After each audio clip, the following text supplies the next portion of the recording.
Philippians 1:6, and I'm sure of this, that he who began a good work in you will bring it to completion at the day of Jesus Christ. So what does this mean? Essentially, it comes down to Paul is writing to a group of people that he loves. Him and the Philippian church are like, like that. And he has left them. He's off in prison. He's having a rough time. Philippians found out that he's in prison. They're kind of freaking out.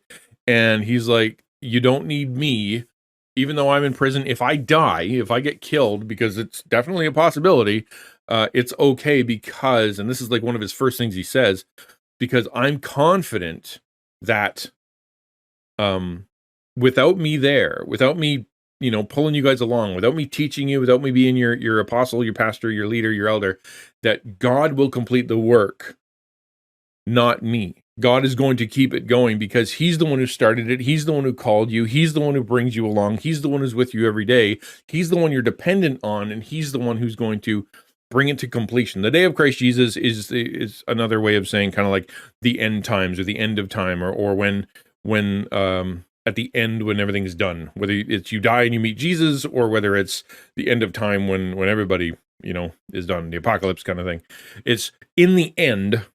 I have faith. I'm sure of this, that he who began, which is God, he who began the good work in you, who saved you, who called you, who created your church, who brought you together as a family, who enabled you, who gave you the spiritual gifts that you have, will bring it to completion, as in he will exert the effort. He will be the one who guides you. He'll be the one who leads you to completion, as in when you get to the end, you're not going to have anything missing on the day of Christ Jesus. So in the end.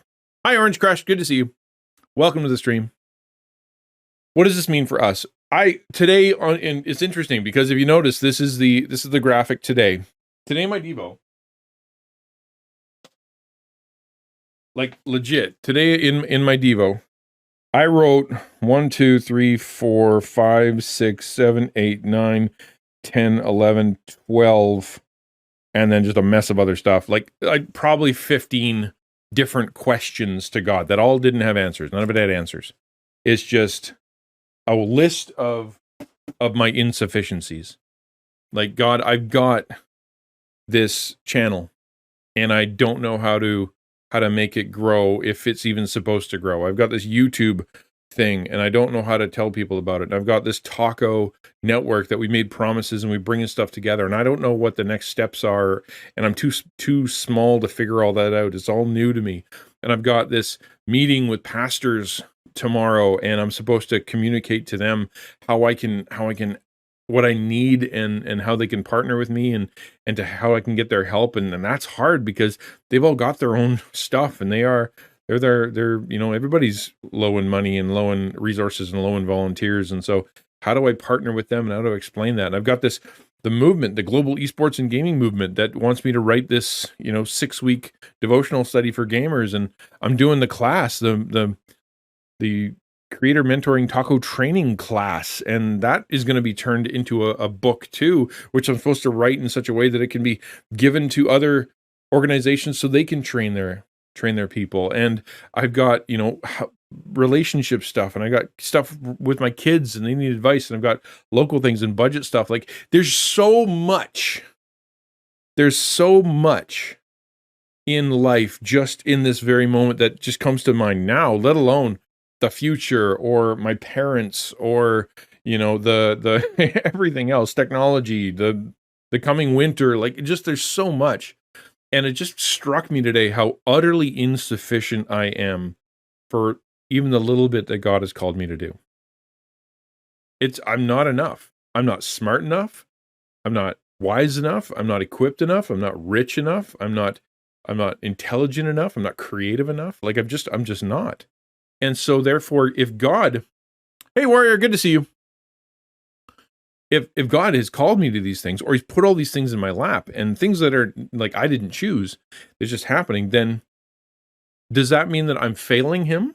Does that mean that he's like mocking me, that he's throwing all these things at me, and all of a sudden I'm like, I don't have, it's meant to be too much for me, and therefore everybody can sit there and laugh at me? Or is it I took on too much and it wasn't God that called me. I just started doing things and that wasn't God. Like, so many kind of thoughts. And I'd imagine you guys have felt this too. God just kind of throws this stuff at you. You're like, I don't know what to do. I don't know what I'm supposed to do. I don't know where I'm supposed to do it. And it ends up being such a captivating thought that it can be paralytic. It can be that you're just, I can't, I'm done. I just can't, I'm not enough. I quit. I'm going to quit going to church. It's too hard. I'm going to quit my marriage. It's too difficult. I'm going to quit my friendships. They are too complicated. I'm going to quit the ministry because I'm insufficient. I'm going to quit being, alive because it's too hard. It's just the pull, the defeatedness, the cloud starts to build because it ends up being so immense. The shadow of whatever is in the future is too big. And what happens? This is exactly what big audacious goals. Yeah. And this is exactly what the Philippians were feeling, right? Like they're looking at Paul, sort of their rock, their pinnacle, the guy that put them all together and that they keep running to for help, and he's might be gone.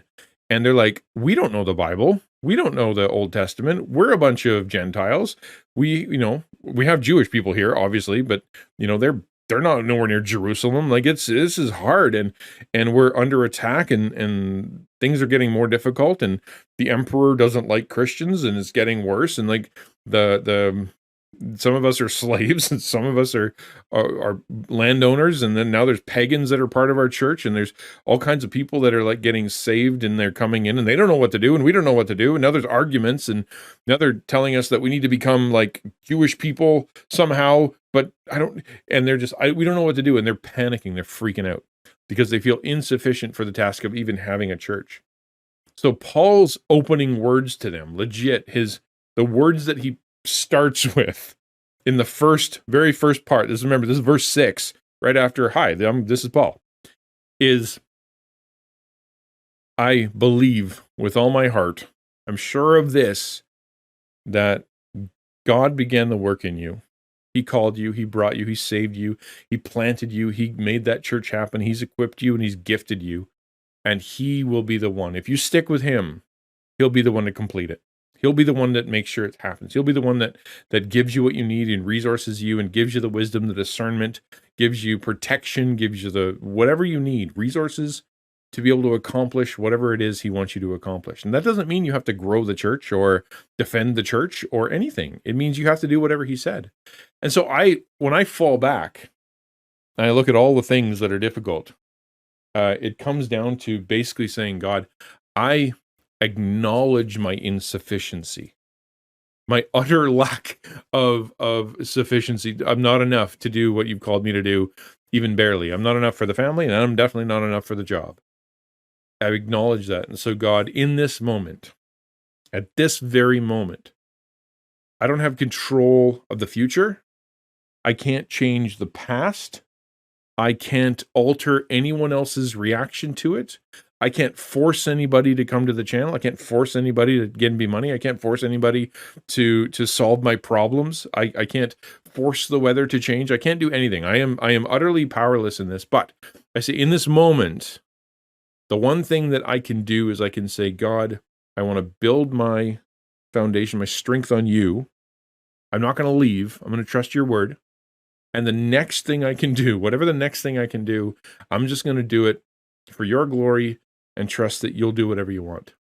And so before I streamed, right, I come on to stream. I'm like, God, I don't know what you want to do with stream. If you want nobody to come, if you're going to bring 1,000 people, if you're going to let me introduce new people, or if it's going to be all the same folks that I've been walking with for a long time, I don't know. But I will say this, I'm going to do my best to be encouraging. I'm going to do my best to talk about your word clearly and helpfully. And then I'm going to take each moment as it comes. Because what else can I do? Someone told me a long time ago, and I think this comes from AA, but I don't remember. It was part of a leadership development training that I was taking, and they said, the only thing you're responsible for is the next right thing.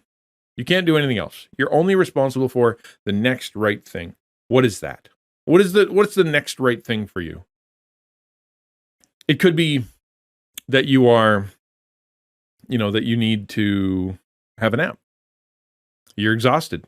The best thing you can do right now is rest in God and just say, I can't take control. I need to heal my body. Maybe the next right thing is that you need to sit down and write your budget out. Maybe the next right thing is that you need to open up your word, the Bible, because you haven't for a long time. Maybe the next right thing is you need to finally call that person and forgive them. Like the harborness and the bitterness, you need to call them up and just say, I choose not to carry this anymore. I've forgiven you. Maybe it's ask forgiveness. Maybe it is that you need to just wait, listen, meditate, just think through what you already know and just take some time away to process all the stuff. Maybe it means you need to change your medication because it's not working. Or maybe it means you need to go to the doctor and say, I need meds, please help me, right? Whatever the next right thing is, that's all you're responsible for. And that helps me, especially considering I can say that I don't need God to solve all my problems. I just need God in this moment, that daily bread, that moment right now, to be with me as I stream, as I look into the camera, as I talk to you guys, as I look into chat, that he would just help me moment by moment, because that's all I'm capable of. Can't change anything else. No matter how much my planning is and how much I want to do, there's not much I can do to change it. So what can I do now? I can trust him in this moment. The chair smiled at me. A cute, shy creature. I'm happy to be friends with Sean. Sean? I love you. Okay. That was fast. With 0 to 100. Man,